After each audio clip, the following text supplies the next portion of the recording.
Hello, beautiful people. You made it to Friday, thank God. I know those of you who work Monday through Friday are very excited. Like, yes, we made it through the week. Jesus, 2 days off. I'm going to tell you all something in all honesty.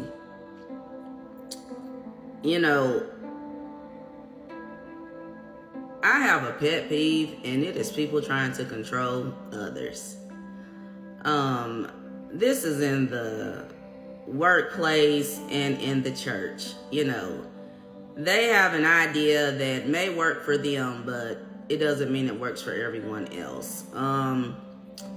They have a certain way of wanting things done, but if you've been doing something a certain way and there hasn't been any issues, why try to change up what someone is doing? If it's not broke, why are you trying to fix it? And what works for one or two people, what works for one, what works for some, doesn't necessarily work for everyone.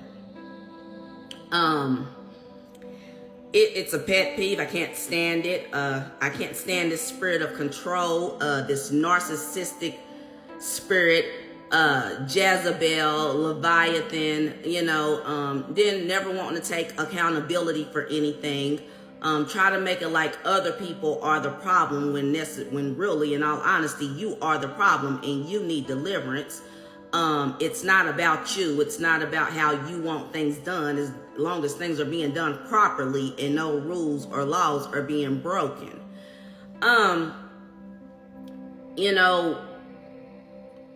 It's really heartbreaking because this is going on all around the world, especially in the United States, within the church and within the workplace. I've been seeing so many videos of men and women complaining about the corrupt, wicked, controlling leadership in the workplace. Now, I've experienced it in the church. I've experienced it in the workplace.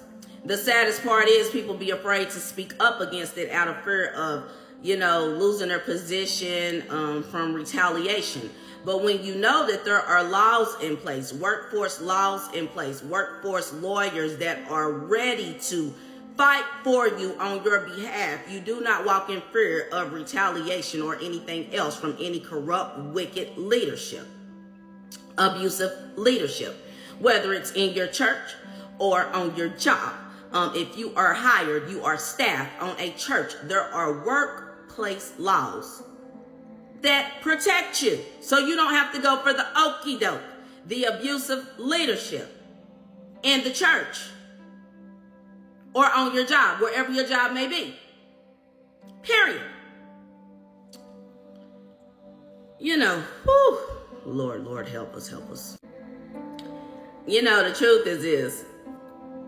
Ephesians chapter 6, verse 10 through 11, the Message Bible, it reads it this way. This is really good. And that about wraps it up. God is strong, and he wants you strong. So take everything the master has set out for you, well-made weapons of the best materials, and put them to use, so you will be able to stand up to everything the devil throws your way. There is no weekend war that we'll walk away from and forget about in a couple of hours. This is for keeps, a life or death fight to the finish against the devil and his angels. So when you realize this is a life or death fight to the finish, right? Like when you really understand this and you grasp this concept. When you realize that this is not about you, but about your children, your grandchildren, your great-grandchildren, and all the generations to come. When you realize you are a generational curse breaker, when you realize you are fighting against things that your other family members did not win, battles they did not win. So you go fight to the finish, no matter what. You're going to fight to the finish no matter what. You know, yesterday on the job, I felt this heaviness. I felt this groaning. I felt this regret. And I'm like, Lord, why am I feeling this way?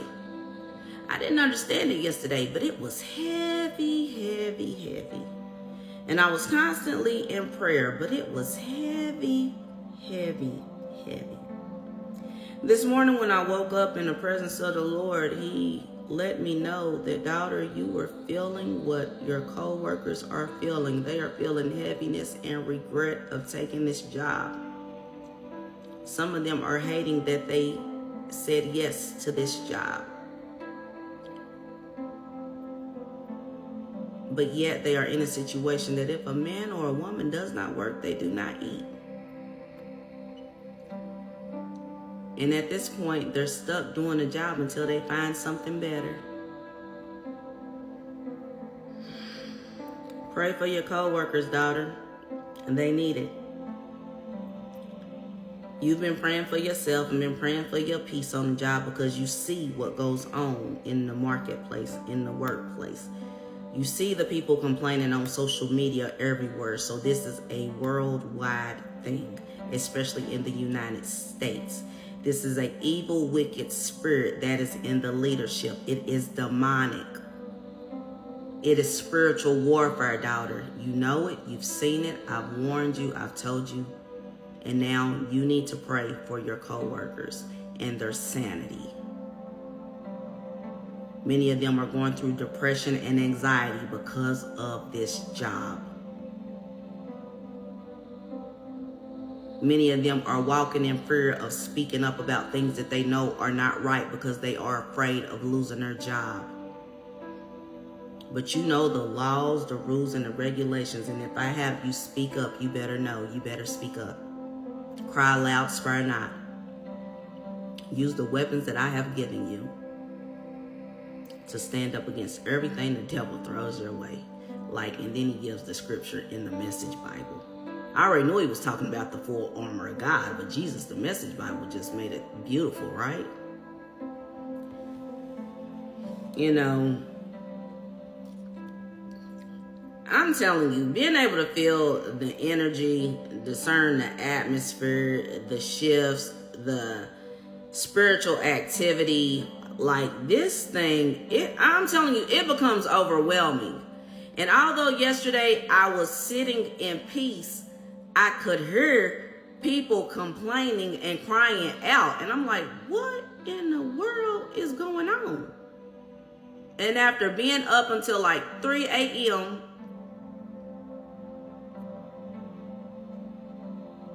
I went to sleep, sweet slumber, woke up, and the Lord told me what it was. Like hearing them cry out in agony, despair.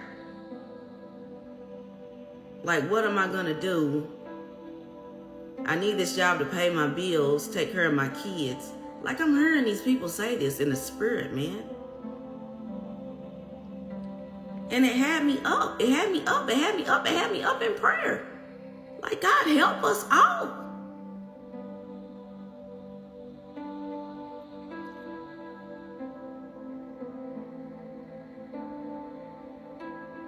It's heartbreaking, the wickedness that is going on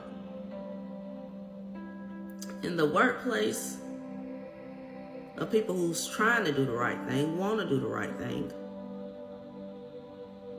In the church, for the people who want to live for God, be in the Lord's will, but wicked leadership just lingering everywhere. You know, the truth is, you wicked leaders are coming down one by one, name by name. The Lord is locating every single last one of you because the people have cried out for too long. Yeah.